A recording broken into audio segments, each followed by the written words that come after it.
Uryu Kamiyate est un étudiant qui essaie d'entrer en école de médecine. Après avoir été recueilli par le prêtre en chef, il découvre qu'il doit épouser l'une des 3 sœurs prêtresses s'il veut hériter du sanctuaire Amagami, vers lequel il se dirige à cet instant. Selon Uryu, le mariage est l'une des connexions qui lie les humains, comme un fil du destin, tout comme les liens que nous partageons avec nos amis et notre famille, et maintenant avec la nouvelle vie qu'il est sur le point de commencer. En entrant dans le sanctuaire, plongé dans un livre, 2 visiteurs commentent entre eux que ce garçon doit probablement prier pour réussir un examen.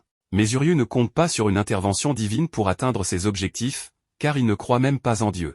Lorsqu'il ouvre la porte et appelle quelqu'un, il n'y a aucune réponse, alors il se met à explorer les pièces de la maison à la recherche de signes de vie pour l'accueillir. En théorie, le prêtre en chef devrait être assez âgé, alors peut-être qu'il n'entend pas de loin. Mais alors que Uryu traverse l'endroit, il entend des voix féminines derrière une porte et décide de ne pas l'ouvrir, ne voulant pas passer pour un pervers. Pourtant, juste au moment où il pense cela, 3 jeunes filles apparaissent, vêtues de peu d'habits. L'une d'entre elles lui tend la main, car il est tombé à la renverse sous le choc. Mais comme il ne réagit pas, les filles retournent dans leur chambre, et Uryu décide de faire comme s'il n'avait rien vu. Cependant, les filles reviennent, cette fois entièrement habillées, et la rousse est furieuse, prête à se venger du garçon insolent en lui jetant du sel pour le purifier. La fille aux cheveux noirs pense qu'il faudrait plutôt s'occuper du garçon, maintenant qu'il saigne, tandis que la fille aux cheveux bleus est surprise que des gens aient encore des saignements de nez quand ils sont choqués. Une fois le choc initial passé, les 4 se rassemblent, et Uryu explique qu'il va désormais vivre ici, et dit qu'il est ravi de rencontrer les prêtresses.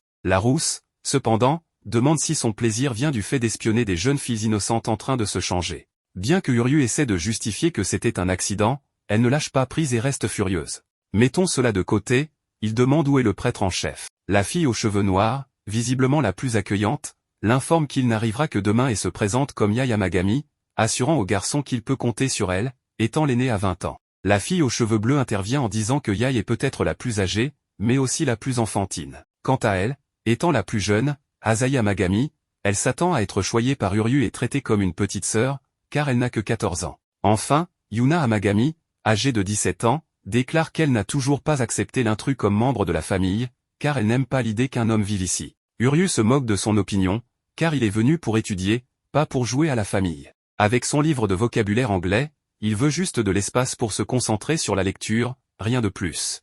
Voyant cela, Yuna se lève et promet de surveiller l'étranger, disant qu'il ferait mieux de se comporter s'il veut manger, et elle se trompe intentionnellement sur son nom pour l'agacer, le laissant visiblement frustré. Ensuite, Yae lui montre sa nouvelle chambre, qu'elle a personnellement nettoyée, bien que le placard soit en désordre total. En essayant de sortir le futon du fond, la fille finit par faire tomber tout le bazar sur elle, et Uryu lui sert de coussin. Lorsque Yuna arrive pour voir d'où vient tout ce bruit, elle trouve sa sœur sur le visage du garçon et décide de le punir violemment, en supposant qu'il est bien un pervers. Après tout ce chaos, Uryu obtient enfin un moment de tranquillité pour se concentrer sur ses études. Mais il semble qu'Asahi ne soit pas prête à le laisser tranquille. Elle pense que c'est le moment idéal pour apprendre à mieux se connaître. Cependant, Uryu lui dit de reculer comme si elle était un nuisible offensé. Asahi trouve ridicule qu'une belle fille se fasse rejeter par un garçon, alors elle remet en question sa virilité. Comme il ne répond pas directement, elle cherche un magazine féminin dans la valise du noble garçon, jetant ses vêtements partout. Uryu essaie de l'arrêter, mais il trébuche sur un vêtement jeté au sol et finit par tomber sur elle. Évidemment, Yuna entre à ce moment-là et voit Uryu dans une position compromettante.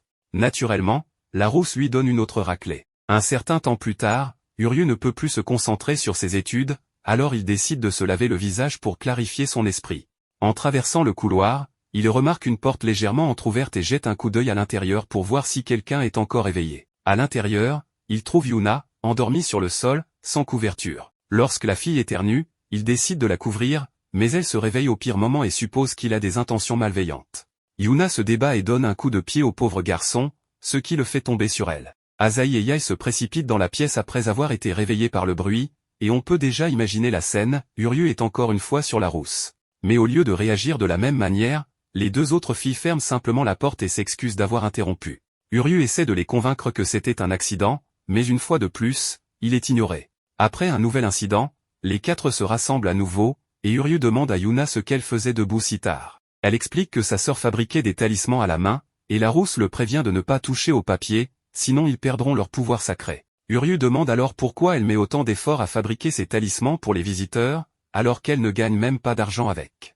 Elle répond que c'est naturel pour elle de le faire. Asahi explique davantage que les 3 sœurs relient les divinités aux gens qui leur prient, car c'est le devoir d'une prêtresse de donner protection afin que des miracles puissent se produire. Uryu demande ensuite pourquoi toutes les trois portent des cordes rouges, et Yae révèle que ces cordes leur ont été laissées par leur mère, bien qu'elle ne puisse plus la voir depuis qu'elle est décédée. Yuna croit que ces cordes unissent leurs sentiments à ceux de leur mère, et selon Asahi, c'est comme un trésor pour elle. Changeant de sujet, la rousse demande pourquoi le jeune homme est encore éveillé à cette heure-là, ce à quoi il répond qu'il étudie pour entrer à l'école de médecine de Kyoto. Yuna est surprise, pensant qu'il n'était qu'un pervers impoli, tandis que l'aîné l'assure que les divinités du sanctuaire accordent le succès aux examens. De plus, c'est le temps de l'accomplissement des vœux, connu sous le nom de règne des étoiles filantes. Selon une ancienne légende, lors des nuits de printemps, quand les étoiles tombent, si l'on se baigne dans la pluie de poussière d'étoiles, son vœu se réalisera tant que l'on prie les divinités chaque jour. En entendant cela, Uryu rit et dit que c'est ridicule, car les pluies d'étoiles filantes de cette période de l'année sont de petite échelle et se désintègrent dans l'atmosphère avant d'atteindre la Terre.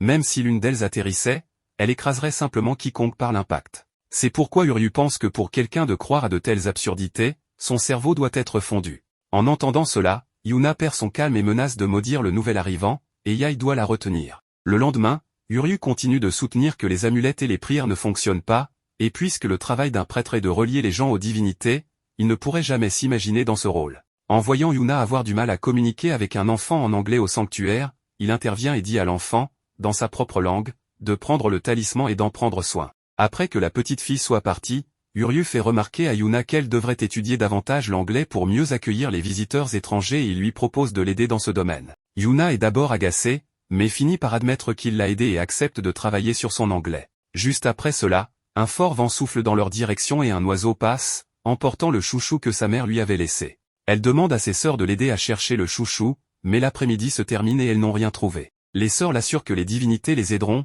mais Uryu, lassé de ses discours, dit que les vœux de quelqu'un ne se réaliseront pas simplement parce qu'il prie. Yuna rétorque avec la même intensité que les divinités n'abandonneraient jamais quiconque demandant de l'aide. Après que les filles aient calmé l'argument, Yuna lui dit qu'il ne lui appartient pas d'être ici et s'en va. De retour dans sa chambre, Uryu se dit qu'il est préférable de rester à l'écart de la rousse. Peu de temps après, Asahi et Yae frappent et entrent, mais il n'est pas là. L'aîné trouve une photo de lui avec sa mère. D'après ce que leur a dit leur grand-père, Uryu a perdu sa mère lorsqu'il était très jeune et a grandi dans un orphelinat.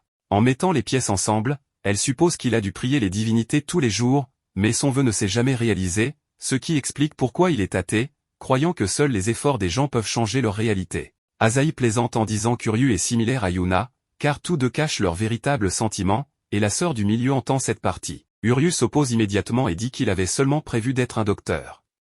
Chidori lui assure qu'être prêtre est flexible et qu'il peut avoir 2 emplois.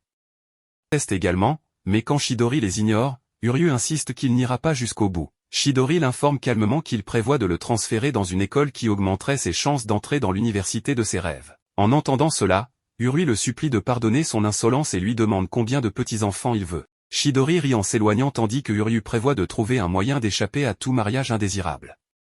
Plus tard, les filles tiennent une rue dirigée par Yuna, qui pense que le vieil homme doit être atteint de démons.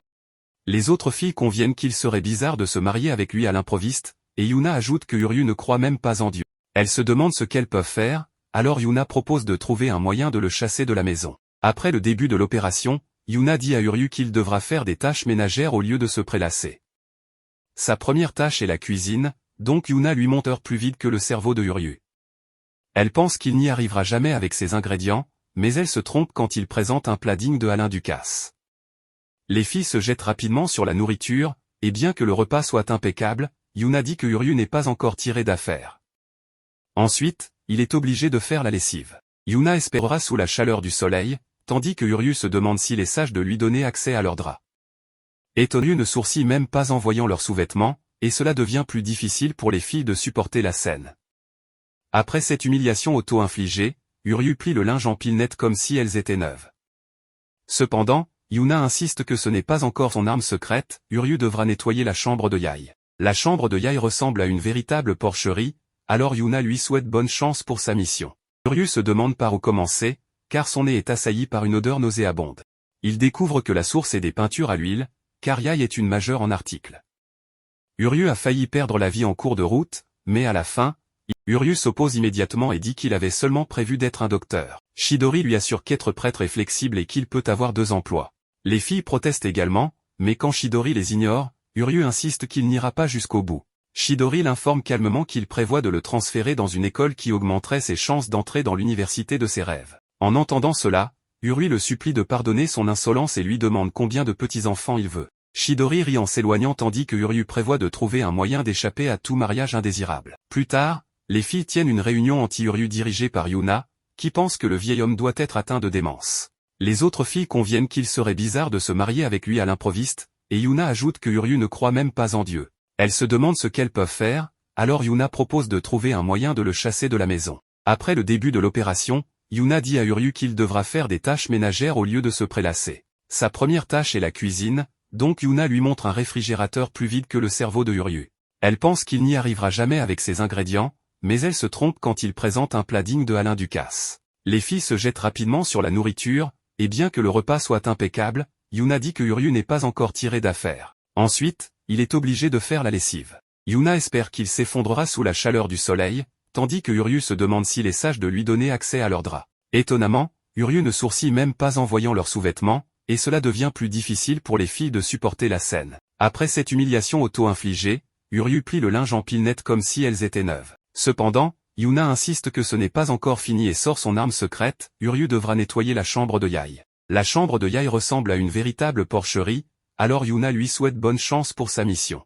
Urui se demande par où commencer, car son nez est assailli par une odeur nauséabonde. Il découvre que la source est des peintures à l'huile, car Yae est une majeure en articles. Urui a failli perdre la vie en cours de route, mais à la fin, il présente une chambre étincelante de propreté. Yae pense qu'après lui avoir fait subir tout ça, il devrait le laisser rester dans la maison, et Asahi ajoute qu'il pourrait aussi avoir besoin d'un homme à tout faire. Quand Urui entend cela, il les remercie pour leur hospitalité de courte durée, mais s'il devait faire des tâches ménagères tous les jours, il ne pourrait pas étudier pour l'école de médecine. À cause de cela, Urui fait ses valises et part pour réaliser ses rêves. Les filles trouvent son départ étrange, mais Yuna insiste que leur plan a dû être un grand succès. Cependant, Yae et Asahi sont tristes de le voir partir. Plus tard, dans le train, Urui est de retour à ses études intensives, tandis que les filles le suivent en cachette. Elle taquine Yuna en disant qu'elle est une sentimentale, bien qu'elle n'y avoir un cœur. Elle se demande pourquoi Urui veut tellement devenir médecin et pense que c'est probablement à cause de sa mère. La filature continue depuis la gare jusqu'à un endroit isolé où le chemin mène à une maison hantée par des corbeaux et des chauves-souris.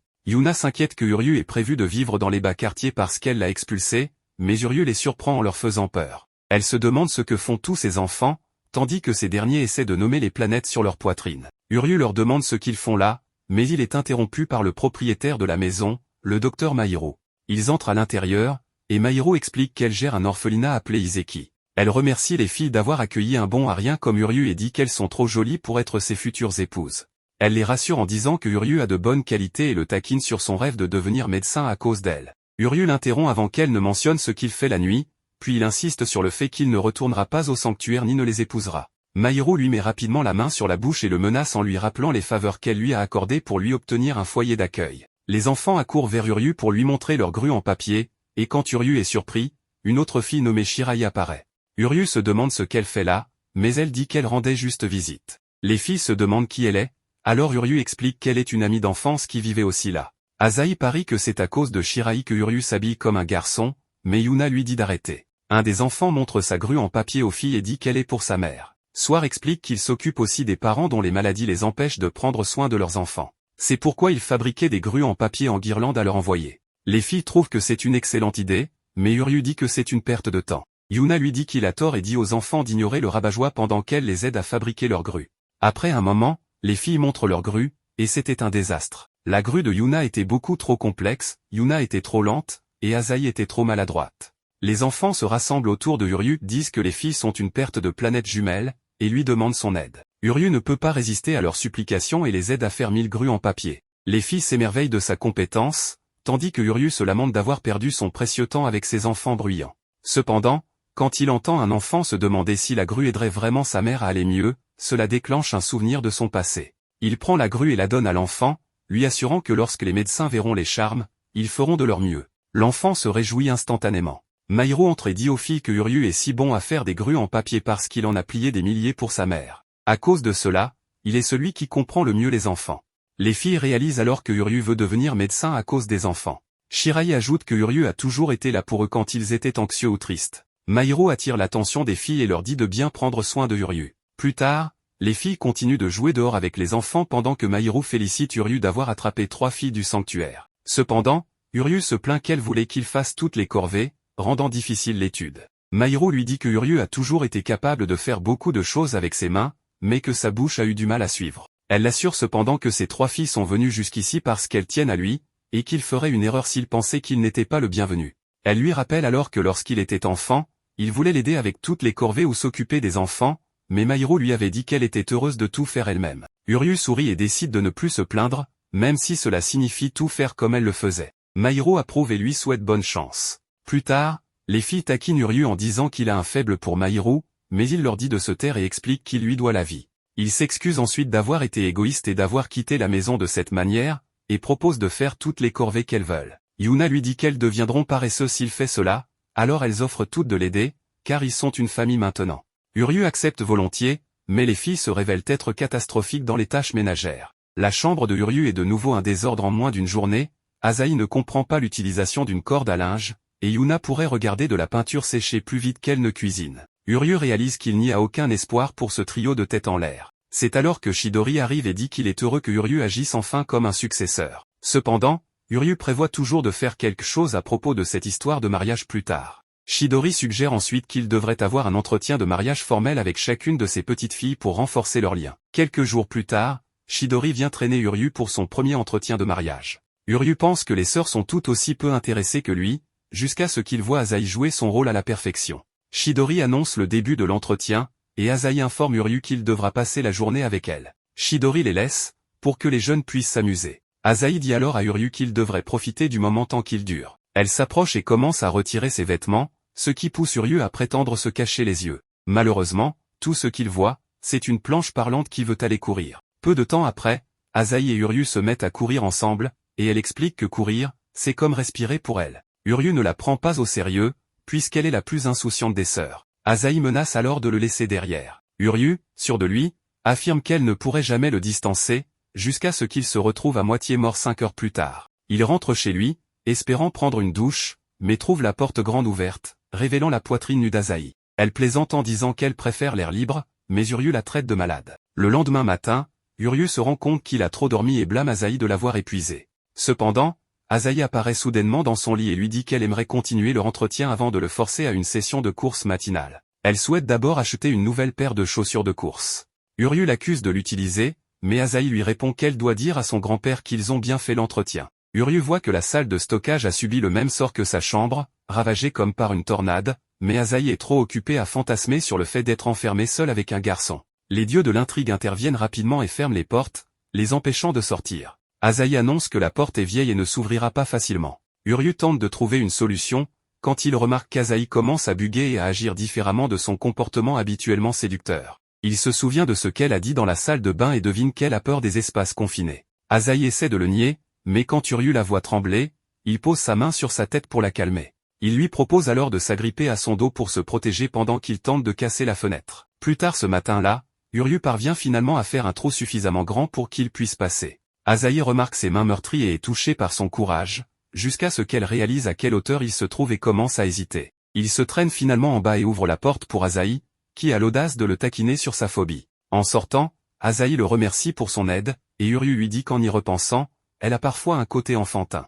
Asahi devient aussi rouge que ses anciennes notes et le nient, mais soudain, Yuna et Asahi arrivent en courant pour lui demander où elle était passée toute la matinée. Asahi leur dit qu'elle a passé une nuit inoubliable avec Uryu, ce qui déclenche la jalousie de Yuna. Le lendemain, Uryu se prépare à affronter Yuna, mais lorsqu'il la voit en mode femme parfaite, il se demande si le monde est en train de s'effondrer. Ils se promènent ensemble, et Yuna agit de manière inhabituellement douce et gentille. Uryu se demande qui est cette personne et ce qu'elle a fait de Yuna, jusqu'à ce qu'il la voie repousser un chat. Plus tard, Uryu demande à Yuna pourquoi elle agit de façon étrange. Soudain, Yuna le pousse et essaie de le séduire, mais Uryu la repousse, insistant sur le fait qu'il ne voulait pas faire des bébés craqués. Yuna finit par retrouver son attitude autoritaire et explique qu'elle ne fait tout ça que pour le bien du sanctuaire. Elle part ensuite cueillir des fleurs, tandis que les autres filles disent que c'était vraiment difficile à regarder. Plus tard, Uryu demande aux filles pourquoi Yuna en fait trop alors qu'elle le déteste apparemment. Les filles révèlent que Yuna essaie seulement de les protéger du sort cruel de devoir épouser le visage pas très beau de Uryu.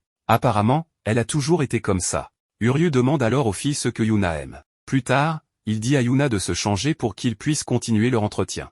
Il l'emmène ensuite dans un café à chats, et bien qu'elle essaie de nier être une amoureuse des chats en cachette, elle ne peut s'empêcher de faire des petits bruits mignons. Elle suggère soudain qu'ils partent, mais quand Uryu lui rappelle qu'ils viennent d'arriver, elle dit qu'elle ne peut pas se permettre d'être paresseuse.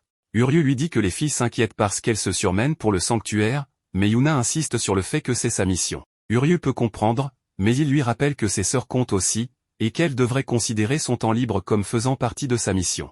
Il propose d'oublier ses études et de jouer avec les chats pour le reste de la journée. Yuna se détend alors et commence à s'amuser avec les chats. Plus tard, elle dit qu'elle doit emmener ses sœurs parfois, et Uryu reconnaît que c'est vraiment addictif. Yuna lui lance ensuite une peluche et le remercie de l'avoir aidé à se détendre. Alors que Yuna agit de manière inhabituellement douce et calme, Uryu lui demande si elle a un parasite cérébral qui la ramène à ses paramètres d'usine, ce qui pousse Yuna à lui jeter du sel. Le jour suivant, Uryu attend son dernier entretien avec Yae, mais comme elle prend son temps, il monte à l'étage pour lui demander pourquoi. Il la surprend en train de se changer et s'enfuit en saignant du nez. Quand il demande ce qui prend autant de temps, elle lui assure qu'elle sera prête dans un instant. 1 heure passe, et Uryu revient, prêt à lui rentrer dedans, mais il découvre qu'elle n'est plus dans la chambre. Quand il interroge les filles, elles n'ont aucune idée d'où elle est allée, et quand Yuna commence à paniquer, Uryu essaie de deviner où elle pourrait être. Plus tard, Uryu trouve Yae en train de dessiner au sanctuaire Inari et lui demande ce qu'elle fait. Quand Yae lui demande comment il l'a trouvée, il répond que le dessin de renard un peu effrayant lui a donné un indice. Il insiste ensuite pour savoir pourquoi elle a abandonné l'entretien. Yae lui demande alors s'il a vraiment un faible pour elle. Lorsqu'il lui dit d'arrêter, elle lui répond que c'est un secret et lui assure qu'il découvrira bientôt la réponse. Yae propose alors de faire l'entretien au sanctuaire, et il se promène en prenant des photos, agissant comme de vrais touristes. Une fois l'entretien terminé, Yae lui donne un charme pour repousser le mal en signe d'excuse.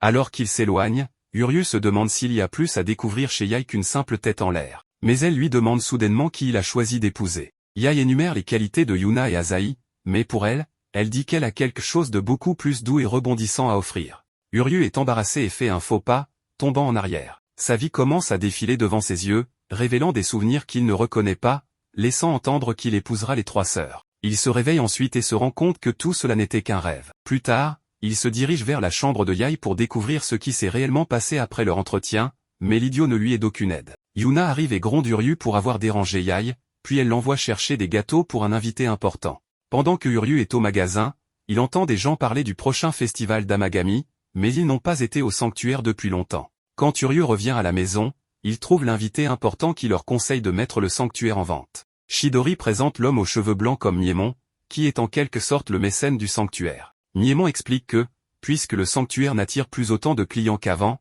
il devra arrêter son soutien financier, mais il leur propose de garder la maison. Lorsque leur mère était encore en vie, elle arrivait à rassembler 1000 personnes pour le festival, mais depuis son décès, ils n'atteignent même pas 30% de ce chiffre. Soudain, le visage de l'homme se ride comme la peau d'un vieux centenaire alors qu'il se moque de leur mère qui s'était épuisée à la tâche. Yuna manque d'éclater de colère, mais ses sœurs parviennent à la calmer. Uryu interrompt rapidement l'homme cruel et essaie de conclure un marché en promettant d'attirer 5000 visiteurs au festival. Lorsque l'homme avertit que ses rêves sont enfantins, Asahi prend sa défense et affirme qu'ils ne sont plus des enfants. Yae demande poliment au vieil homme amer de leur accorder plus de temps, et ils s'inclinent tous pour l'apaiser. Miemon accepte l'accord, mais refuse de leur donner de l'argent pour le festival, ajoutant que s'ils échouent à attirer 5000 personnes, ils devront aussi renoncer à la maison.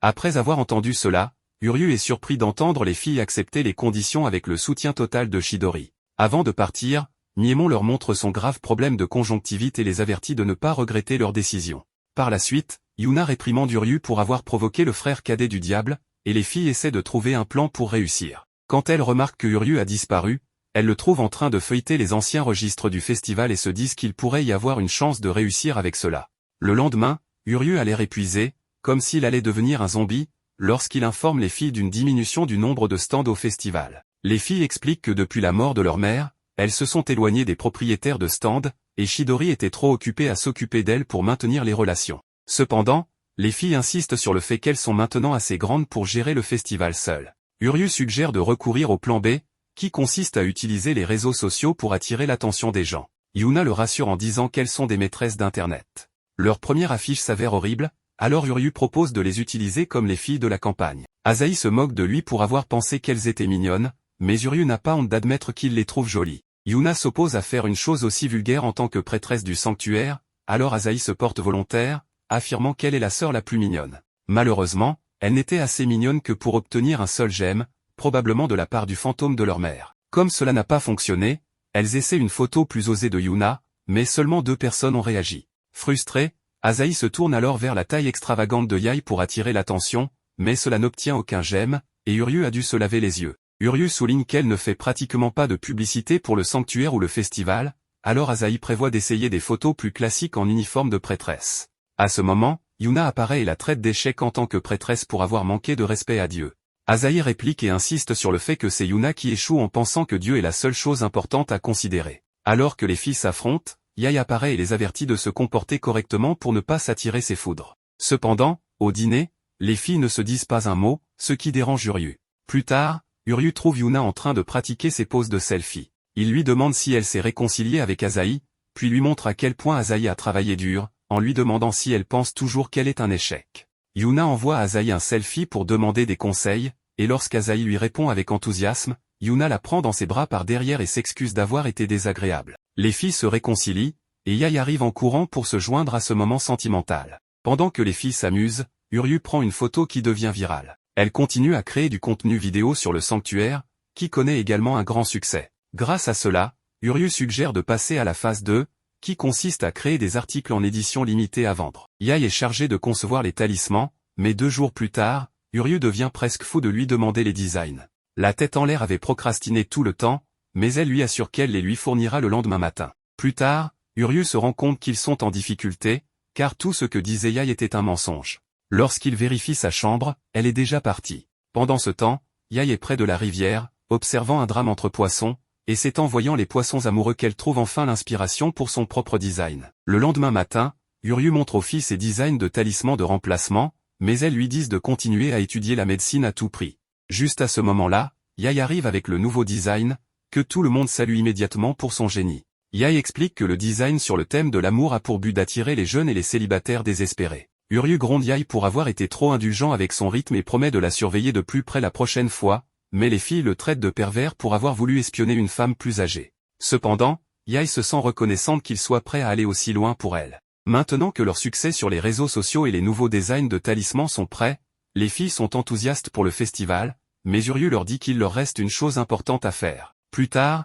elles se dirigent vers le quartier commerçant de la ville, en cachant leur nervosité. Elles finissent par rencontrer les propriétaires de stands d'autrefois, et Uryu leur demande de les aider à faire du festival un succès. Après avoir expliqué que le sanctuaire avait des difficultés financières, Uryu et les filles s'inclinent pour demander leur aide. À leur grande surprise, les propriétaires de stands sont plus qu'heureux de les aider. Les filles espéraient ne pas imposer, mais les propriétaires expliquent qu'ils discutaient déjà du festival de toute façon. Ils avouent qu'ils étaient réticents à se rendre au sanctuaire depuis le décès de la propriétaire précédente, mais ils n'auraient jamais pensé que le sanctuaire serait en difficulté. Leur famille avait été aidée par les Amagami pendant des générations, ils étaient donc ravis de les aider à protéger le sanctuaire. Uryu et les filles les remercient pour leur aide, puis les propriétaires de stands suggèrent de tenir une réunion stratégique immédiatement. Plus tard, alors que les filles observent Uryu avec les propriétaires de stands, elles se rappellent leur mère. Elles admettent avoir appris tellement de choses grâce à lui et croient enfin pouvoir faire du festival un succès. Le jour du festival arrive et Uryu et les filles se préparent pour accueillir les visiteurs et sauver le sanctuaire. Cependant, après quelques heures, ils ont vu plus de tumbleweed que de visiteurs et commencent à se dire qu'il y a un problème. À ce moment-là, Asahi arrive en courant avec un téléphone et leur montre un faux compte annonçant l'annulation du festival. Yae propose d'avertir les gens de la fausse information, mais leur compte a déjà été bloqué, les faisant passer pour des imposteurs. Pendant ce temps, le Voldemort japonais se réjouit du succès de son plan pour donner une leçon aux filles Amagami. De retour au sanctuaire, Uryu et Asahi grognent de rage en pensant que seul un homme aussi cruel pouvait être derrière ce sabotage. Yuna leur rappelle tous les efforts qu'ils ont mis dans ce festival, désormais menacés par un homme dont le regard ressemble à des rognures d'ongles. Uryu les rassure, affirmant que tout n'est pas perdu. Après avoir consulté le programme du festival, il suggère de se concentrer sur les événements de l'après-midi pour attirer les visiteurs. Il propose un plan pour attirer les gens, ce qui fait paniquer les filles, craignant des ennuis. Cependant, Chidori entend la conversation et insiste que c'est une bonne idée, et les tenanciers des stands se disent prêts à aider. Alors, Uryu prend des flyers pour les distribuer, laissant les autres filles au sanctuaire. Tandis qu'elles le regardent partir, Asahi demande si Dieu va les gronder, mais Chidori leur dit que le plus important est de s'amuser avec Dieu. Les commerçants sont d'accord et partagent la joie des filles. Pendant ce temps, Uryu essaie de distribuer des flyers pour le festival, mais sa tenue de peignoir ne l'aide pas vraiment à attirer les gens. Juste à ce moment, Mairo arrive pour lui donner un coup de main et lui montrer comment faire. Shiraï et les enfants se joignent également à l'effort, expliquant à Uryu qu'ils ont entendu qu'il avait des problèmes et savaient qu'il essaierait de résoudre ça tout seul. Ensemble, ils parviennent finalement à distribuer les flyers juste à temps pour l'attraction principale. Un peu plus tard, les filles défilent sur un char, vêtues de peignoirs, ce qui attire la foule. Voyant à quel point les prêtresses du sanctuaire sont mignonnes, les spectateurs décident de rester pour le festival. Miémon, observant la scène, déplore l'échec de son plan. Les filles se plaignent de combien Uryu manque de respect envers Dieu, mais puisqu'elles sont déjà là, elles décident de profiter du moment. La foule est captivée, et Uryu pense qu'ils pourront peut-être atteindre les 5000 visiteurs. Cependant, il commence à pleuvoir, et tout le monde se met à l'abri, laissant le festival aussi vide que l'esprit de Uryu. La radio annonce que la tempête risque de durer longtemps. Uryu, abattu, regarde le compteur de visiteurs, puis décide de sortir sous la pluie malgré les avertissements des filles de ne pas attraper froid. Malgré leur malchance, les filles assurent Uryu que Dieu ne les abandonnerait jamais et qu'il leur donnerait sûrement un coup de main. Elles courent au sanctuaire pour prier et demander à Dieu de sauver le festival. Uryu les observe prier sous la pluie et part en courant, frustré de son impuissance et se demandant ce qu'il pourrait faire pour changer la situation. Puis, tout à coup, la tempête prend fin, et Uryu voit quelque chose d'incroyable. Les filles le rejoignent pour s'assurer qu'il va bien, et Uryu leur montre une scène digne d'un conte de fées, lui faisant croire que cela pourrait vraiment être un miracle. Quelques instants plus tard, les filles donnent une représentation au sanctuaire sous les cerisiers en fleurs. La foule les regarde agiter leurs éventails en parfaite synchronisation, et une spectatrice partage même ce moment en direct sur les réseaux sociaux. Après quelques agitations de clochettes supplémentaires, la performance se termine par une révérence. La foule applaudit alors que les pétales continuent de tomber, ajoutant à l'atmosphère magique. Yuna est reconnaissante pour ce miracle en voyant l'affluence, et Asahi fait remarquer que le lieu est vraiment devenu un lac d'amour au milieu de cette foule. Asahi se rappelle des jours où leur mère était là, ce qui motive encore plus les filles à se surpasser en tant que prêtresse du sanctuaire. Yuna propose de continuer à attirer encore plus de visiteurs au sanctuaire et vers Dieu.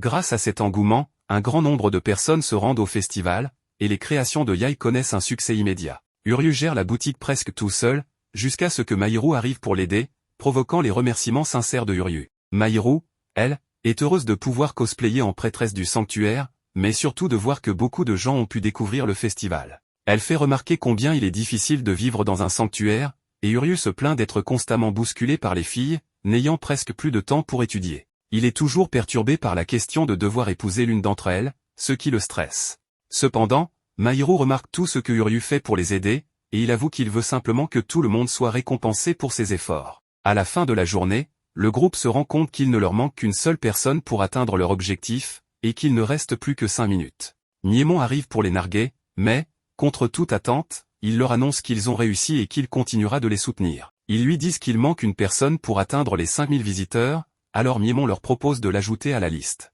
En partant, ils se vantent que désormais, ils lui devront une faveur. De retour au sanctuaire, Uryu est soulagé que le sanctuaire soit sauvé, tandis qu'Asahi n'en revient pas d'avoir réussi à attirer 5000 visiteurs. Elle verse une larme de joie, ce qui pousse Yuna à la prendre dans ses bras, avouant qu'elle non plus n'arrive pas à y croire. Yae exprime sa gratitude envers Uryu, puis, pour le remercier, elle l'embrasse sur la joue, ce qui le laisse complètement bouche bée. En voyant cela, Yuna sent les pensées sales de Uryu et prépare du sel pour le purifier, tandis que Chidori les regarde fièrement. Après cela, il ne pouvait plus du tout se concentrer sur ses études, car c'était la première fois qu'une fille l'embrassait, même si c'était juste sur la joue. Uryu pensait que la sœur aînée tombait amoureuse de lui. Asahi a remarqué son air amoureux et a compris ce qu'il traversait, alors elle a proposé de l'aider en essayant de découvrir si Yae l'aimait vraiment ou non. Elle est directement allée demander à Yae ce qu'elle pensait de Uryu, et Yae a répondu que c'était un garçon gentil. C'était difficile à deviner, mais Uryu pensait que Yae l'aimait peut-être. Cependant, Asahi lui a montré que cela signifiait que Yae se souciait très peu de lui. Malgré tout, il était difficile de comprendre les vrais sentiments de Yae, car elle est un peu dans la lune. Asahi a alors prévu de mettre Yae dans une situation où elle devrait avouer ses véritables sentiments, en la forçant à courir, ce qui la déstabilisait à cause de ses mouvements. Finalement, Yae a abandonné et a déclaré qu'elle ne se souciait pas de Uryu. De retour à la maison, les deux sœurs se sont retrouvées dans le bain, où Asahi a demandé à Yae pourquoi elle avait embrassé Uryu. Yae savait que Uryu était un gars gentil qui faisait de son mieux pour elle, mais il était forcé de les épouser. C'est pourquoi Asahi lui a demandé si elle l'aimait vraiment ou non. Yae voulait garder cela secret et a ensuite dit à Uryu qu'elle ne comprenait pas ses propres sentiments. Uryu trouvait étrange de demander conseil à quelqu'un de plus jeune. Asahi n'aimait pas que Uryu la traite comme une enfant, pour le punir, elle lui a mordu l'oreille pour lui montrer qu'elle était aussi une fille, puis s'est enfuie sans lui dire pourquoi elle l'avait fait. Le lendemain matin, Uryu était tellement troublé par les deux sœurs qu'il ne pouvait même pas se concentrer pour se brosser les dents.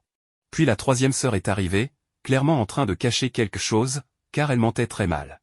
Yae est alors entrée, et Uryu lui a dit que Yuna agissait de façon étrange.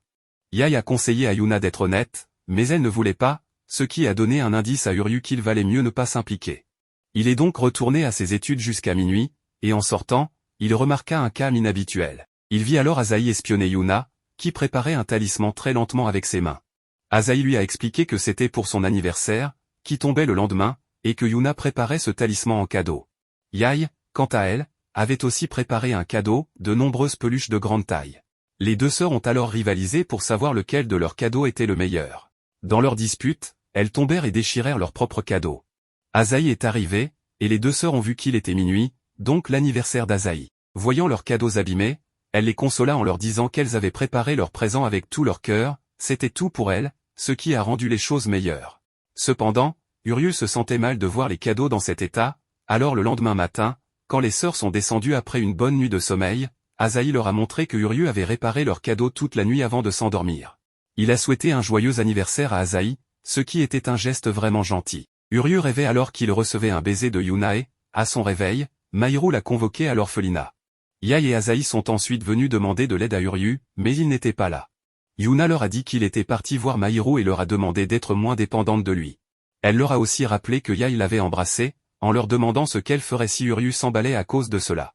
Elle a aussi demandé à Asahi si elle pensait encore à quelque chose d'étrange, la qualifiant de vraie perverse, ce qu'Asahi n'a pu nier. C'est ainsi qu'elles ont reçu de longues leçons de la part de Yuna. Malgré cela, Yuna traite toujours Uryu avec froideur, ce qu'elles ne peuvent pas faire, car il les a toujours aidées. Uryu était avec Mahiru, qui lui a remis son uniforme par erreur, car il avait été livré à l'orphelinat. Uryu pensait qu'elle aurait pu l'envoyer directement au sanctuaire au lieu de le convoquer, mais Mahiru lui dit qu'elle voulait le voir.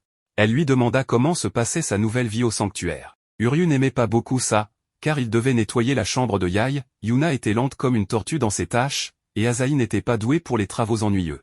Cela donnait l'impression que Uryu faisait presque tout pour elle, ce qui pouvait sembler envahissant, mais c'est ainsi qu'il est, toujours à travailler dur pour les autres.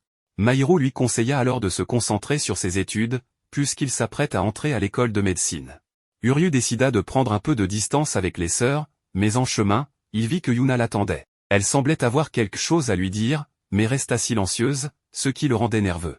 Finalement, Yuna lui donna un massage d'épaule et commença à lui attacher ses lacets, ce qui le rendit timide, ne comprenant pas pourquoi elle agissait bizarrement ce jour-là. Elle lui dit qu'elle voulait lui montrer sa gratitude, et tout ce moment ressemblait exactement à son rêve où le baiser avait eu lieu. Uryu ne parvint pas à entendre clairement ce qu'elle voulait dire, et elle le remercia, mais sans l'embrasser.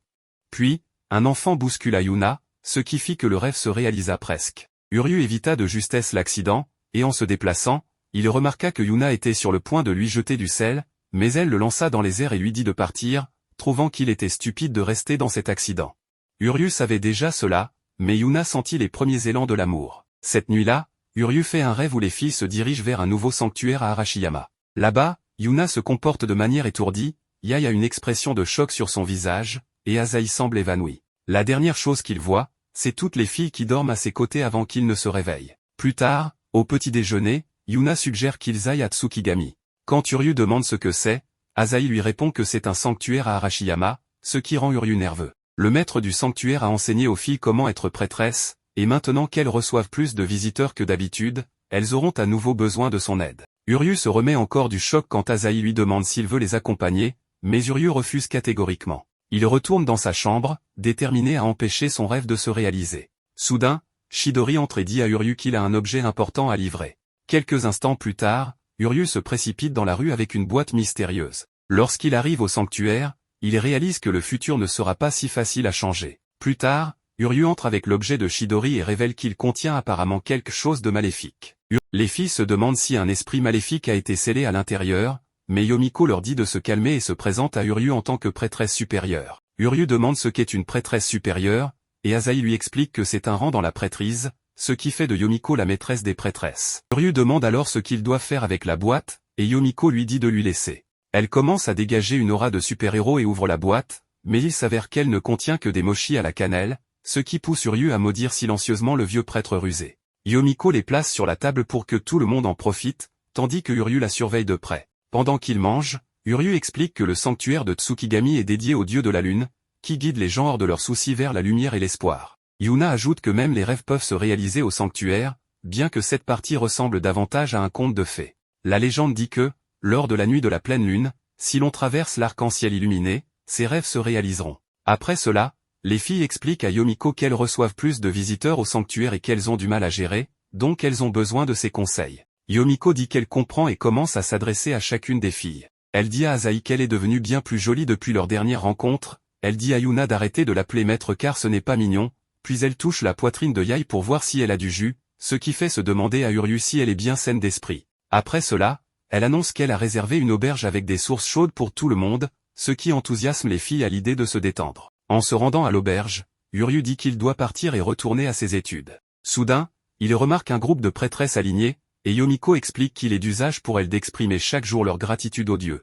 Yuna est impressionnée par les compétences de Yomiko qui supervise autant de prêtresses, et même Uryu doit admettre qu'il l'a sous-estimée. Asahi rassure les filles en disant que leur sanctuaire sera aussi prestigieux un jour, alors Yomiko la récompense par des caresses sur la tête et un manque flagrant de distance personnelle. Les autres filles se joignent à la discussion, et Uryu les observe en train de créer des liens avec Yomiko. Avant que Yomiko ne puisse les renvoyer, Uryu demande à Yomiko pourquoi elle a évité les questions des filles lors du déjeuner. Yomiko félicite Uryu pour son sens de l'observation, mais elle explique qu'elle ne leur a pas donné de conseils parce que c'est trop pour elles à gérer. Lorsque les filles essaient de protester, Yomiko leur demande si elles sont vraiment prêtes à se dévouer entièrement au sanctuaire. Elle souligne qu'Asahi et Yuna approchent de leurs années d'examen d'entrée, tandis que Yae doit commencer à penser à un projet de carrière après l'université. Elle leur rappelle qu'elles n'ont qu'une seule vie et leur conseille de découvrir quels sont leurs vrais rêves. À ce moment-là, Yuna insiste qu'elle est prête à consacrer sa vie à sa famille, aux visiteurs du sanctuaire et à Dieu, implorant l'aide de Yomiko. Cependant, Yomiko lui dit qu'un simple sens des responsabilités ne suffit pas.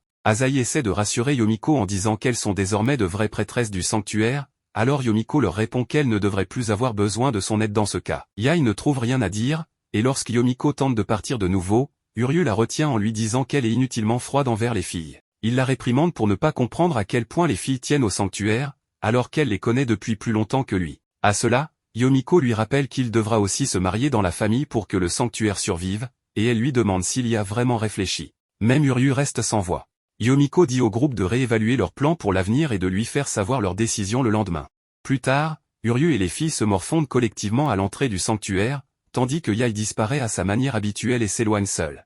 Puis, Uryu annonce qu'il doit partir pour étudier, révélant qu'il n'a aucune intention de reprendre le sanctuaire. En partant, Yuna s'effondre soudainement. Uryu essaie de lui demander ce qui ne va pas lorsqu'il voit le visage effrayé, comme dans son rêve. Pendant ce temps, Yomiko informe un mystérieux interlocuteur que Uryu est exactement comme décrit et promet de déterminer laquelle des filles peut assumer les responsabilités du sanctuaire. De retour à l'entrée, Asahi pense que Yuna est déprimée depuis qu'elle s'est fait gronder. Uryu suggère que Yae serait la meilleure pour lui parler, mais Yae a déjà filé Dieu sait où. À cela, Asahi passe en mode marathon pour chercher Yae, mais Uryu lui demande quoi faire de Yuna. Elle lui dit qu'elle a juste besoin de temps seule, et la troisième héritière se met à courir. Uryu demande à Yuna si elle va bien, mais elle commence à répéter des phrases comme une poupée Barbie cassée. Elle finit par revenir à elle et dit à Uryu de ne pas s'inquiéter. Plus tard, Uryu lui offre une soupe sucrée aux haricots rouges, mais Yuna la laisse tomber, ce qui déclenche de nouveau sa déprime. Uryu tente de lui remonter le moral en lui rappelant combien elle souhaite être une prêtresse, mais Yuna avoue qu'elle ne fait que ce qu'on attend d'elle et que ses propres désirs n'ont pas d'importance. Uryu part chercher une autre soupe aux haricots lorsqu'il remarque Yomiko en train de suivre Yuna. Elle se cache rapidement de lui, prétendant qu'elle se promenait, mais lorsqu'Uryu revient sur le banc, Yuna a disparu. Il commence à chercher partout dans le sanctuaire jusqu'à ce qu'il la trouve au bord de la cascade avec cette expression morte dans les yeux. Il réalise qu'elle envisage de faire un entraînement sous la cascade et lui rappelle qu'elle va tremper ses vêtements. À ce moment-là, Yuna enlève son pantalon et tente de continuer, alors Uryu la retient pour l'en empêcher. Yuna le supplie de la laisser partir, mais il lutte jusqu'à ce que Uryu presse accidentellement sa balle anti-stress. Yuna panique immédiatement et le sermonne pour cela. Plus tard, Uryu s'excuse mais insiste qu'il essayait seulement d'aider. Yuna le réprimande alors, lui disant qu'il n'a aucune intention de se marier dans leur famille mais continue de s'occuper du sanctuaire en négligeant ses études. Uryu se met aussi en colère et lui dit qu'il se fiche d'aider les autres pour se sentir bien, car c'est ce qu'il veut faire. Cela prend Yuna de court, et elle éclate de rire devant le ton pathétique de Uryu. Elle se souvient alors de son moment avec Yomiko et réalise qu'elle n'a plus besoin d'être déprimée, tout cela grâce à Uryu. Plus tard, Asahi revient de son jogging et est heureuse de voir que Yuna a retrouvé le moral. Uryu lui demande si elle a oublié de chercher Yae, ce qui pousse Asahi à le taquiner en disant qu'il est amoureux de Yae. Lorsqu'Uryu tente de protester, Yuna lui rappelle les énormes mensurations de Yae, prouvant qu'elle est une adulte. Ce soir-là, Uryu retrouve Yae au bord de la rivière grâce au rêve qu'il avait fait. Elle lui demande pourquoi il était là, et il répond que rester seul la nuit peut être dangereux pour une fille. Yae est touchée par cette attention, ce qui embarrasse Uryu, qui essaie de se concentrer sur ses études. Yae se rapproche alors et remarque qu'il a fait une erreur dans ses réponses. En observant Yae résoudre un problème mentalement, Uryu réalise qu'elle a raison. Il s'interroge sur la manière dont elle peut être à la fois une enfant prodige et une tête en l'air. Yae explique simplement qu'on lui a appris beaucoup de choses dans sa jeunesse. Uryu lui demande ce qu'elle sait encore faire, et Yae énumère tout, de l'arrangement floral aux arts martiaux. Quand Uryu souligne combien elle a d'options pour son avenir, Yae se demande si elle deviendra designer, mathématicienne ou femme au foyer ruiné mariée à un gardien de sanctuaire blond. Après avoir taquiné Uryu, Yae propose qu'il rentre. Une rafale de vent se lève et il se retrouve dans la rivière, Yae au-dessus de Uryu. Une fois sorti, Yae remarque que Uryu risque d'attraper froid s'il rentre chez lui tout mouillé. Peu après, Uryu se retrouve dans les sources chaudes, se demandant pourquoi ses rêves continuent de devenir réalité. Pendant ce temps, Yae autorise Uryu à rester dans leur chambre, mais Yuna explique que ce n'était pas prévu. Yuna demande si quelque chose s'est passé entre Yae et Uryu. Lorsqu'Yae retourne la question, Yuna se souvient de l'incident avec la balle anti-stress et quitte rapidement la pièce. Après son départ, Asahi suggère que Yae prenne un bain avec Uryu pour s'excuser. Yae appelle alors Uryu en lui annonçant qu'elle va entrer. Uryu imagine Yae dans des positions indécentes avec lui dans la baignoire, ce qui le fait saigner du nez. Il cherche désespérément un endroit où se cacher mais finit par se réfugier derrière une plante. Yae devine ce que Uryu pensait et le traite de pervers pour l'avoir imaginé sans vêtements. Plus tard, Uryu tente de finir sa lecture pendant que Yae reste planté devant un distributeur automatique. Après 30 minutes, Uryu a terminé, mais Yae est toujours là, hésitant sur la boisson à choisir. Elle explique qu'elle n'arrive pas à se décider car elle ne sait pas ce qu'elle veut. Cela déclenche un souvenir d'enfance où une femme lui avait dit qu'elle n'avait pas besoin de prendre de décision, car sa vie était déjà tracée. Cette pensée paralyse Yae, incapable de faire un choix, jusqu'à ce que Uryu choisisse une boisson au hasard et la lui tende. Uryu comprend qu'elle a caché sa confusion et son anxiété tout ce temps. Il lui propose de la guider chaque fois qu'elle se sent perdue. En le regardant partir, Yae réfléchit à la gentillesse de Uryu et glisse la boisson dans son kimono. Quand Uryu lui demande pourquoi, elle répond qu'elle prendra ses propres décisions, lui rappelant qu'il est son petit frère. À l'heure du coucher, Asahi fait une blague et invite Uryu à dormir dans son lit, ce qui pousse Yuna à la gronder, refusant qu'ils dorment dans la même pièce. Uryu propose de dormir dans un placard, mais Asahi suggère que personne ne dorme du tout. Yuna rappelle leur conversation avec Yomiko prévue le lendemain. Uryu demande alors quels sont leurs rêves. Les filles deviennent nerveuses, mais il leur rappelle qu'il est désormais de la famille et qu'il a le droit de savoir. Asahi plaisante en suggérant qu'il pourrait tout révéler, ce à quoi Uryu réagit en lui disant d'arrêter de dire des choses qui prêtent à confusion. Yae propose ensuite une bataille de polochon et frappe Yuna avec l'un d'eux, réveillant la bête. Plus tard, Uryu se réveille et trouve Yae et Yuna allongées sur lui. Il devine qu'elles se sont probablement endormies d'épuisement. Il sort ensuite chercher Asahi, qui est occupée à regarder son téléphone. Quand il lui demande ce qu'elle fait, elle le laisse tomber accidentellement, et Uryu le ramasse. Uryu voit alors un mail indiquant qu'Asahi a été repérée par une école de Tokyo pour des courses de relais. Asahi admet qu'elle a en réalité été recrutée l'année dernière et qu'elle prévoit de déménager à Tokyo l'année prochaine. Uryu lui demande si elle en a parlé à sa famille et si elle quitte le sanctuaire. Elle répond que son grand-père est au courant, mais pas ses sœurs. Elle ne veut pas qu'elle s'inquiète et demande à Uryu de garder le secret. Uryu lui demande si elle a peur que ses sœurs ne la soutiennent pas, mais c'est en réalité le contraire, elle sait qu'elles le feront. Elle ne veut simplement pas en parler avec elle. Uryu trouve cette excuse ridicule et essaie de la traîner jusqu'aux filles, mais il trébuche et il tombe sur elle. Asahi en profite pour prendre des photos et menace de les divulguer s'il ne garde pas son secret. Cependant, Uryu refuse noblement, même s'il saigne du nez en voyant la version plat du décolleté d'Asahi. À ce moment, Yae et Yuna sortent de la chambre, ce qui pousse Asahi à s'enfuir. Yuna demande à Uryu ce qu'il a fait, alors il avoue avoir jeté un coup d'œil indiscret. Yuna le baptise avec du sel, et Uryu leur parle du plan d'Asahi de partir pour Tokyo. Cependant, les filles étaient déjà au courant. Elles expliquent qu'elles évitent d'intervenir dans les affaires de l'autre et que, même si Asahi a toujours été maladroite, elle a toujours été forte et persévérante. Uryu demande ce qui se passe si elle ne veut pas vraiment de ce chemin, alors les filles décident de lui demander ce qu'elle ressent. Elle réalise combien ce serait solitaire sans elle. Uryu propose une seule chose à faire. Peu après, Asahi court dans la forêt, se demandant si elle est condamnée à répéter son passé. Elle insiste sur le fait qu'elle veut juste devenir une adulte responsable. Uryu arrive et lui dit d'être honnête avec les filles. Yae et Yuna les rejoignent, et Uryu s'excuse de ne pas avoir gardé son secret. Il se rappelle son passé et lui dit qu'il serait triste qu'elle parte sans dire au revoir. Les filles assurent à Asahi qu'elles la soutiendront quoi qu'elle décide. Touchée, Asahi explique qu'elle veut répondre à leurs attentes. Cependant, les filles lui attachent son ruban et lui rappellent que les liens que leur mère a créés ne seront jamais brisés, même par la distance. Cela émeut Asahi, qui change d'avis sur Tokyo et annonce qu'elle veut que toutes les trois restent ensemble. Les filles s'étreignent pendant que Uryu les regarde, et Asahi réalise à quel point elle est fatiguée. Quelques instants plus tard, elle se réveille sur le dos de Uryu, qui lui dit qu'elle s'est endormie. Asahi le taquine en disant qu'il a su ce qu'elle ressentait tout ce temps et le félicite d'être un bon samaritain. Elle l'étreint alors fermement et déclare qu'elle se sent bien mieux maintenant. Plus tard, Uryu ouvre les yeux et découvre que les filles ont pris une apparence étonnamment mature. Elles lui disent qu'elles n'ont pas changé, bien qu'elles soient toutes devenues adultes maintenant. Puis elle lui rappelle le jour promis, et lorsqu'il demande de quoi il s'agit, elle lui rappelle sa promesse de réussir les qualifications de docteur et prêtre pour pouvoir les épouser. À ce moment-là, Uryu se réveille enfin pour de vrai et constate que les filles sont redevenues normales. Soulagé que tout cela n'était qu'un rêve, il se détend. Pendant ce temps, Mahiru rencontre Yomiko et la remercie pour le conseil concernant l'endroit où Uryu devrait séjourner. Yomiko confirme que Chidori cherchait à marier ses petites filles, ce qui a donc bien fonctionné au final. Mahiru se plaint que les filles soient trop mignonnes pour Uryu, ce à quoi Yomiko réplique qu'elle se comporte comme la mère de Uryu. Mahiru dit la même chose à propos de Yomiko, puis lui demande quelle est son histoire. 6 ans plus tôt, Yomiko s'était rendue au sanctuaire d'Amagami pour rendre hommage après la perte de la mère des filles.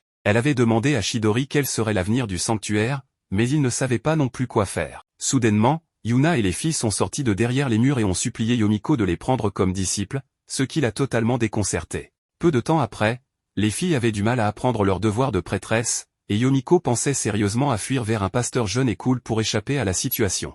Cependant, elle finit par décider de les faire s'incliner à 90 degrés pour leur enseigner la meilleure façon de respecter les autres. Après cela, les filles sont passées à l'entraînement pour retourner les feuilles, mais Asahi était particulièrement mauvaise dans cet exercice.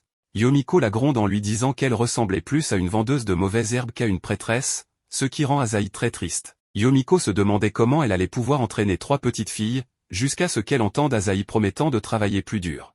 Les 2 autres filles ont également promis de faire de leur mieux pour rendre leur mère fière, ce qui a ravi Yomiko. Elles ont commencé à s'entraîner seules et, petit à petit, les filles se sont améliorées. Cependant, Yomiko se demandait si elles étaient vraiment heureuses de suivre les traces de leur mère. Pour Yomiko, il semblait que leur journée joyeuse était passée en un instant.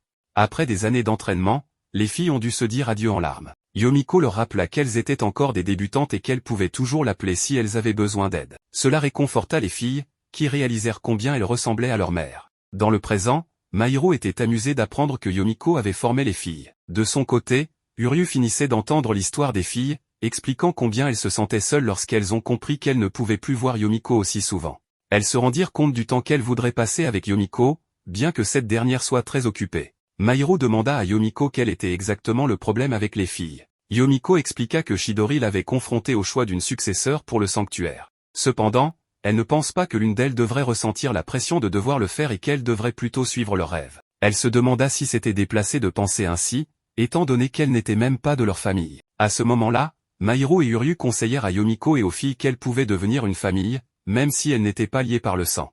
Les filles se redressèrent et, le soir venu, elles se mirent d'accord pour retrouver Yomiko sur le pont.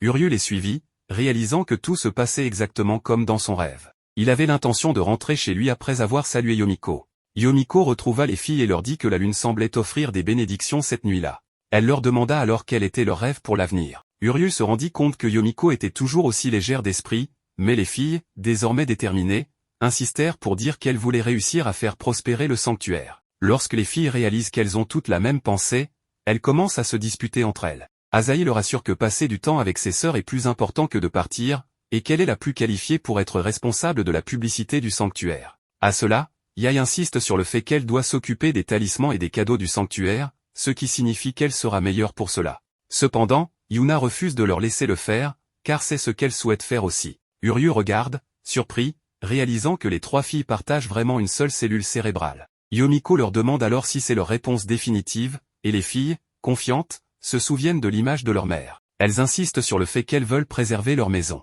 À ce moment-là, les filles exécutent la position à 90 degrés pour demander à Yomiko de les aider, ce qui fait presque pleurer Yomiko. Uryu, cependant, demande si c'est vraiment sage de laisser le sanctuaire d'Amagami entre les mains de 3 filles maladroites. Les filles sont outrées jusqu'à ce que Uryu demande à Yomiko de mieux les surveiller. Yomiko accepte et leur dit que leurs réponses sont en fait nulles. Elle souligne qu'elles n'ont aucune idée de la façon de gérer le sanctuaire et se sont fiées uniquement à leurs sentiments. Elle conclut qu'il est trop tôt pour choisir une successeur et qu'elle prendra plus de temps pour les réentraîner. Les filles ne peuvent pas le croire, mais Yomiko leur rappelle qu'elles peuvent toujours l'appeler si elles se retrouvent en difficulté. Les filles demandent alors si elles peuvent la voir même si elles ne sont rien de spécial, et Yomiko leur répond qu'elles sont les bienvenues. Après avoir célébré, Yomiko leur demande si elles sont prêtes à épouser Uryu si elles veulent vraiment réussir à gérer le sanctuaire. Elles se tournent toutes vers Uryu, qui se souvient de l'avertissement de Yomiko concernant la survie du sanctuaire qui dépend de lui. Pendant que Yomiko attend sa réponse, elle se souvient de Mahiru qui lui avait assuré que Uryu donnerait une réponse pas trop mauvaise. Uryu voit la détermination des filles et décide qu'il doit aussi faire de son mieux. Il sort son téléphone et montre aux filles des photos des garçons de l'orphelinat. Bien que les garçons soient encore un peu jeunes, Uryu dit qu'ils sont la meilleure alternative qu'il puisse offrir en tant que mari. Yomiko se souvient des mots de Mahiru à propos de Uryu, qui a eu du mal à se rapprocher de quiconque après la mort de sa mère. Cependant, après avoir surmonté ce défi, il devient l'allié le plus fiable. À ce moment, Uryu promet de soutenir les rêves des filles de toutes les manières possibles, et Yomiko comprend enfin ce que Mahiru voulait dire. Les filles continuent de discuter de leurs candidats et choisissent quel garçon elles préfèrent. Soudain, Yae dit chiffre pour Uryu, choquant les autres. Asahi acquiesce immédiatement, suivi de Yuna, qui prétend qu'elle ne ferait cela que pour le bien du sanctuaire. Comme aucune des filles ne parvient à se décider, Asahi suggère qu'elle l'épouse toutes. Soudain, des lumières brillantes entourent le pont, faisant trébucher les filles sur Uryu. Uryu se souvient alors de la légende selon laquelle la pleine lune exauce les rêves, et il réalise que les filles sont toutes allongées sur lui. Même les filles commencent à s'inquiéter que la suggestion d'Asahi finisse par se réaliser. Alors que les filles se chamaillent entre elles, Yomiko se réjouit de voir quel chemin elles choisiront et laisse les filles sous la garde de Uryu. Le lendemain, alors qu'il prépare le petit déjeuner, Uryu pratique à appeler les trois sœurs par leur prénom. Il s'exclame ensuite que cela commence à sembler naturel. À ce moment-là, les trois sœurs entrent et demandent ce qu'ils trouvent naturel. Uryu est alors surpris de les voir en uniforme scolaire. Pendant qu'ils prennent leur petit déjeuner, les sœurs discutent du fait que leur rentrée scolaire commence aujourd'hui. Asahi commente que beaucoup de choses se sont passées pendant les vacances d'été et qu'elles se sont bien amusées. Elle remarque que Uryu semble distrait et ne mange pas, ce à quoi il répond précipitamment que la nourriture est délicieuse. Yuna plaisante en disant qu'il est en train de complimenter sa propre cuisine, et Asahi ajoute que c'est typique de Uryu. Asahi demande ensuite à Uryu dans quelle école il va être transféré, mais Uryu semble oublier le nom et demande à Yuna si c'est son école. Yuna répond qu'il est impossible que ce soit son école, car elle est réservée aux filles. Cependant, après le départ de Uryu pour régler des documents administratifs, Asahi rappelle à Yuna que son école devient mixte cette année, permettant aux garçons d'y étudier également. Plus tard, à l'école, Yuna est choquée de découvrir que Uryu a été transféré dans sa classe. Le professeur explique que, puisque l'école vient de devenir mixte, Uryu est le seul garçon de la classe et invite les élèves à bien l'accueillir. Pendant la pause, Uryu se retrouve entouré de filles qui le complimentent sur son apparence et lui demandent s'il a une petite amie. Uryu, mal à l'aise, réfléchit à la situation étrange d'être le seul garçon de la classe. Yuna, de son côté, l'interpelle en lançant un papier vers lui et lui demande de la rejoindre. Lorsqu'il se retrouve seul, Yuna avertit Uryu de ne pas révéler qu'ils vivent sous le même toit et de limiter leurs interactions à l'école. Uryu, surpris, lui demande si c'est vraiment nécessaire de cacher cette information, ajoutant qu'ils n'ont rien fait de honteux. Yuna insiste sur le fait qu'elle ne veut pas que des rumeurs étranges circulent. Uryu accepte à contre-cœur. Durant les cours, Uryu réfléchit à l'avertissement de Yuna et conclut qu'il n'avait de toute façon pas l'intention de parler de sa vie personnelle. Il se concentre sur ses études et se réjouit d'avoir intégré une école idéale pour préparer son admission à l'université. Il se promet de remercier la personne âgée qui a rendu cela possible. Après les cours, une camarade de classe, Mitsuko, se présente à Uryu et lui dit qu'elle est la représentante de classe et qu'elle est chargée de l'aider. Mitsuko est curieuse de la relation entre Uryu et Yuna, mais Uryu reste discret. Plus tard, en revenant dans la salle de sport, Uryu tombe accidentellement sur les filles, dont Yuna, en train de se changer, ce qui le met dans une situation embarrassante. Yuna se sent gênée, et Uryu, en la voyant, commence à saigner du nez. Il referme rapidement la porte, s'excuse et pense que toute la classe va désormais le détester. Plus tard, Mitsuko lui propose d'utiliser la salle désormais vide, tandis que Yuna le taquine en partant. Uryu s'inquiète pour sa vie de lycéen. Le lendemain, Uryu prépare des bintō pour les trois sœurs et pratique leur nom. Lorsqu'elles arrivent, elle remarque les repas et le remercie. Uryu minimise son geste, mais les sœurs, ravies, avouent qu'elles n'ont pas mangé de bintō depuis le départ de leur mère. Uryu promet de leur en préparer tous les jours. Sur le chemin de l'école, Uryu, entouré uniquement de filles, se sent mal à l'aise. Mitsuko, en discutant, remarque le comportement étrange de Yuna, qui ne s'est pas rendue au magasin familial pour ses achats habituels. Uryu devine qu'elle cachait son habitude d'acheter des boulettes. À l'heure du déjeuner, les filles complimentent le bento de Yuna. Mitsuko fait remarquer qu'il ressemble à celui de Uryu, ce qui alerte les deux. Yuna s'inquiète de voir leur secret découvert, mais Uryu dévore rapidement son repas pour éviter la comparaison. Les filles rient, mais Mitsuko devient de plus en plus suspicieuse. En lavant les bintos, Uryu réfléchit à la difficulté de cacher un secret dans une école pleine de filles. Il doute de pouvoir le maintenir longtemps.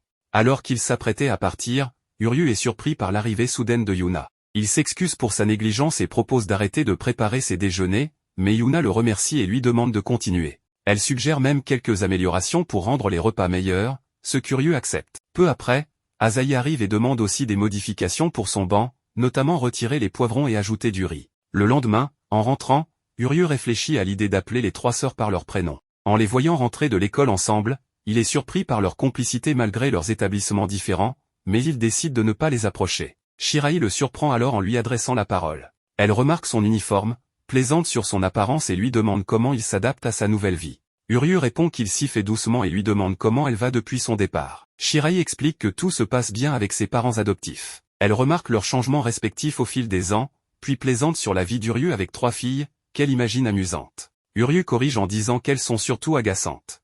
Leur conversation est interrompue par les trois sœurs, entourées par une foule qui les prend en photo et les complimente. Uryu intervient, les appelle par leur prénom et les fait partir, suscitant la curiosité des passants qui pensent qu'il pourrait être leur petit ami. Les quatre s'éloignent en courant, et Yuna remercie Uryu, bien qu'elle lui ait interdit de lui parler en public. Agacé, Uryu leur demande de se concentrer sur leur fuite. Une des sœurs plaisante ensuite sur le fait qu'Uryu ait utilisé leur prénom pour les séduire. Embarrassé, Uryu nie, tandis que les trois sœurs rient et se moquent de lui. Une nuit, Uryu fait encore l'un de ses rêves étranges, mais cette fois, il se voit en jeune garçon aidant une fille perdue. À son réveil, il ne sait pas quoi en penser. Plus tard, Uryu repousse un Yaesu lors d'une soirée où il a été traîné par Yuna et Asahi, car l'alcool transforme cette dernière en un véritable clown de rue. Uryu remarque soudain Yae en train de draguer à une autre table et intervient pour la sauver. Lorsqu'on lui demande qui il est, il prétend être le petit ami de Yae, et celle-ci joue le jeu, brisant les cœurs des autres garçons qui pensaient avoir une chance. Quand ses amis lui demandent dans quelle école il est,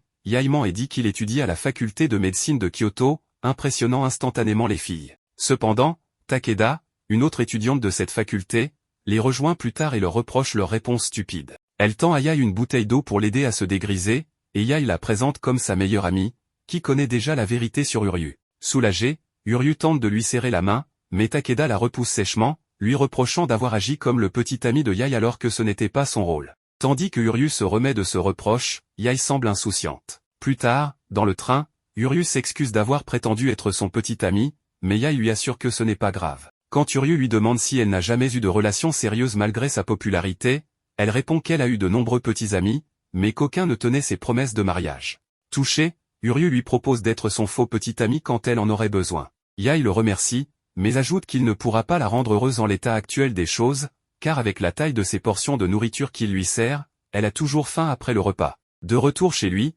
Uryu trouve le portefeuille de Yae par terre, ce qui lui rappelle une fois où il avait aidé une petite fille à retrouver ses parents. Yae avait acheté un snack pour calmer la fillette, et Uryu avait promis de la rembourser. En fouillant dans le portefeuille, Uryu découvre un permis de conduire avec le nom Reiko Ishijoji au lieu de Yae Amagami. Intrigué, il va dans la chambre de Yae pour l'interroger, mais ne trouve qu'un désordre habituel. Alors qu'il réfléchit à cette découverte, il entend du bruit à l'extérieur. Yae, toujours aussi énergique, propose une sortie nocturne. Bien que les autres préfèrent dormir, elle parvient à les convaincre en mentionnant des lieux exclusifs à Kyoto, dont un sanctuaire renommé. Ils finissent par partir en voiture avec Takeda, qui hésite d'abord à laisser Uryu venir, mais cède à la demande de Yae. En route, Uryu se demande comment aborder le sujet du permis tandis que les filles sont étrangement silencieuses. Lorsqu'ils atteignent leur première destination, supposée être remplie de lucioles, l'endroit s'avère aussi vide qu'un DM sur Tinder. Pendant que les filles cherchent les lucioles, Uryu tente d'attirer l'attention de Yae, mais Takeda les interrompt et propose de remonter le cours d'eau pour mieux observer les lucioles. Les autres filles partent, sauf Asahi,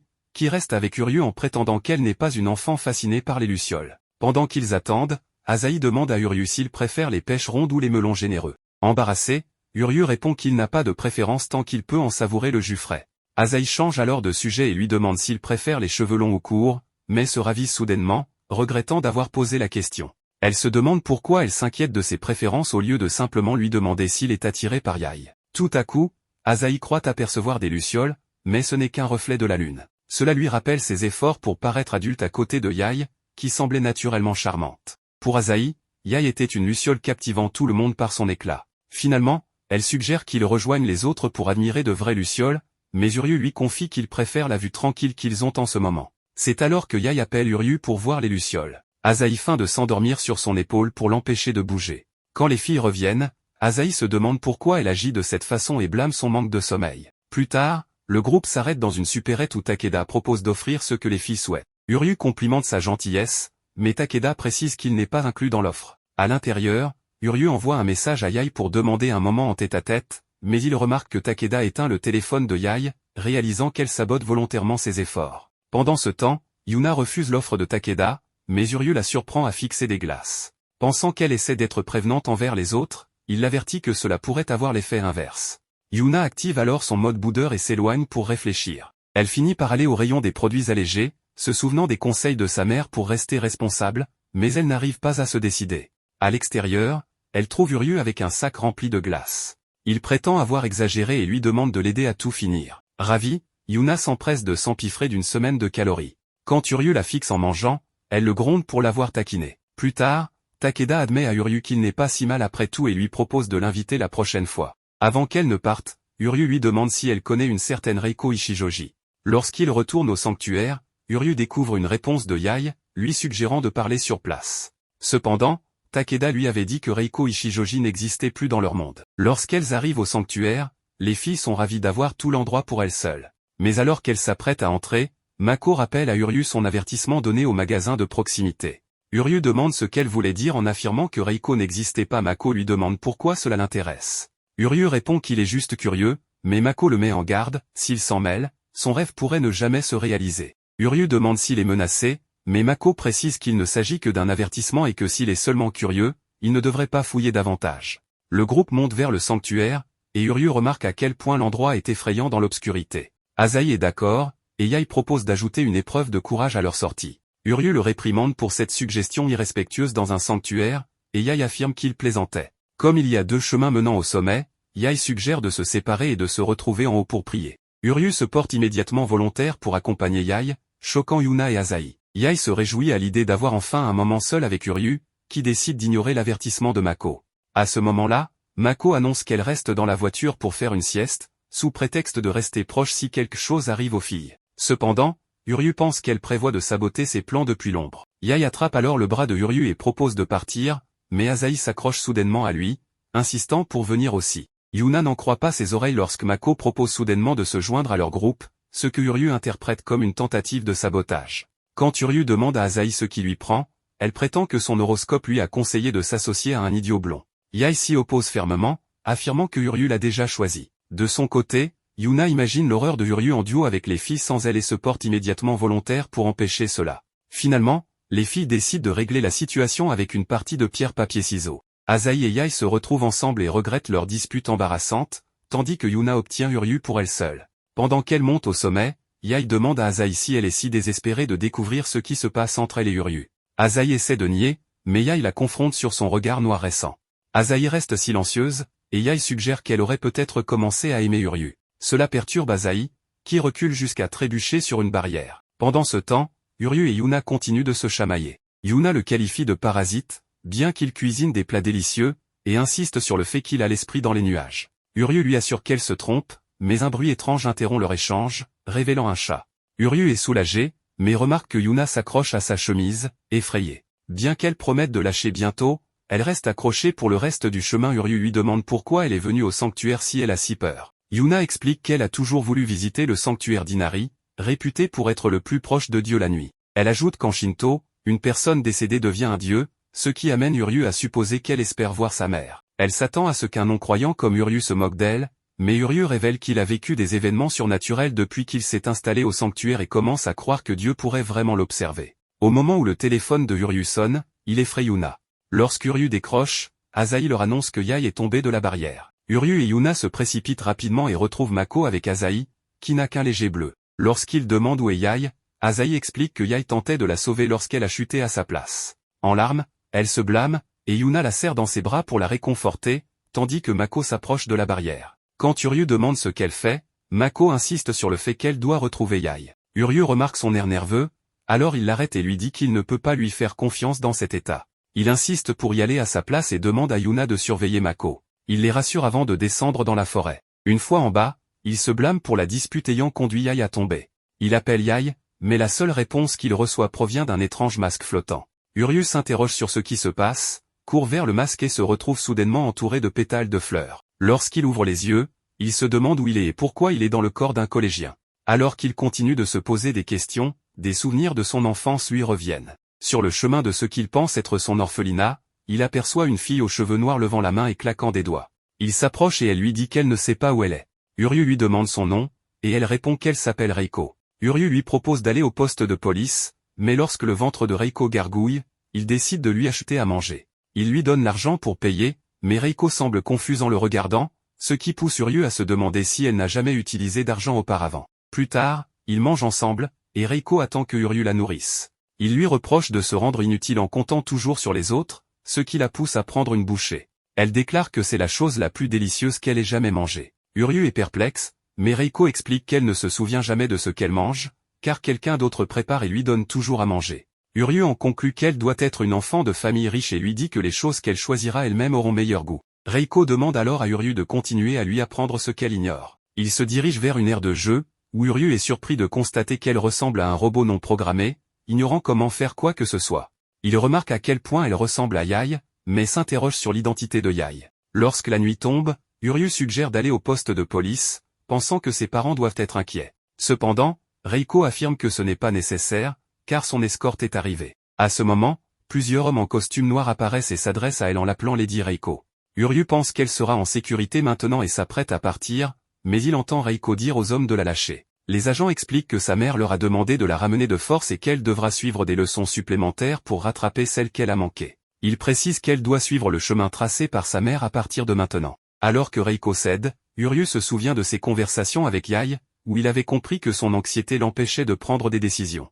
Il se rappelle également que Yae l'avait félicité pour toujours venir les sauver. Uryu attrape rapidement Reiko, qu'il pense être en réalité Yae, et il s'enfuit. Il espère pouvoir changer sa vie pour toujours. Ils ont réussi à se cacher de ses gardes d'une manière ou d'une autre, et Reiko s'est excusé auprès de Uryu pour lui avoir causé des ennuis. Cependant, Uryu semblait indifférent. En fait, il était furieux contre eux parce que, selon lui, la première chose qu'une famille devrait faire est de se réjouir que leur enfant soit sain et sauf. Cependant, la mère de Reiko avait envoyé un avertissement à travers ses domestiques. Être en colère est naturel, mais traiter son propre enfant de cette manière ne l'était pas. Uryu se souvient que Mahiru faisait de même, car il n'était pas retourné à l'orphelinat. Reiko riait en voyant Uryu paniquer, puis elle s'est excusée de nouveau, craignant de se faire gronder par sa mère pour avoir ri. Uryu a alors décidé de l'emmener dans un endroit spécial, d'où on pouvait voir toute la ville de Kyoto.